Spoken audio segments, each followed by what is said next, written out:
Thrissur ചീരാച്ചിയിൽ KSRTC Swift ബസ്സിടിച്ച് 2 പേർ മരിച്ചു. ചീരാച്ചി സ്വദേശികളായ എൽസി, മേരി എന്നിവരാണ് മരിച്ചത്. റോഡ് മുറിച്ചു കടക്കുന്നതിനിടെ ബസ്സിടിക്കുകയായിരുന്നു. ലിഡിയ ജേക്കബ് വിവരങ്ങൾ നൽകും. ലിഡിയ, എപ്പോൾ എങ്ങനെയാണ് ഈ അപകടമുണ്ടായത്?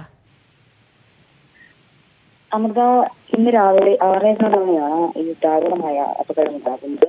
തൃശൂർ ഉള്ളൂർ ചീരാച്ചിയിലാണ് ഇത്തരത്തിൽ റോഡ് മുറിച്ചു കിടക്കുന്നതിനിടെ 2 സ്ത്രീകൾ ബസ്സിടിച്ച് മരിക്കുന്നത്. ചീരാച്ചി സ്വദേശികളായ എൽസി, ഒപ്പം മേരി എന്നിവരാണ് മരിച്ചത്. ഇവർ രാവിലെ കുർബാന കാണാൻ പള്ളിയിലേക്ക് പോവുകയായിരുന്നു. ആ സമയത്ത് റോഡ് മുറിച്ചു കിടക്കവേ കെഎസ്ആർടിസി ബസ്, ഈ സ്വിഫ്റ്റ് ബസ് ഇടിക്കുകയായിരുന്നു. ഈ 6:15 ഇരുട്ട് ആയതിനാൽ ബസ് കണ്ടില്ല എന്നാണ് ആളുകൾ പറയുന്നത്. അതുകൊണ്ട് തന്നെ ബസ് കാണാത്തതിനാൽ ഇവർ ബസ് അമിത വേഗതയിലാകാൻ സാധ്യതയുണ്ട്. കാരണം ഇവർ റോഡ് മുറിച്ചു കിടക്കുന്നതിനിടെ ബസ് വന്ന് ഇടിക്കുകയായിരുന്നു. തൽക്ഷണം ഇവർ മരിച്ചു. ആശുപത്രിയിൽ എത്തിച്ചെങ്കിലും രക്ഷിക്കാനായില്ല. ശരി, ലിഡിയ ജേക്കബാണ് വിവരങ്ങൾ നൽകിയത്.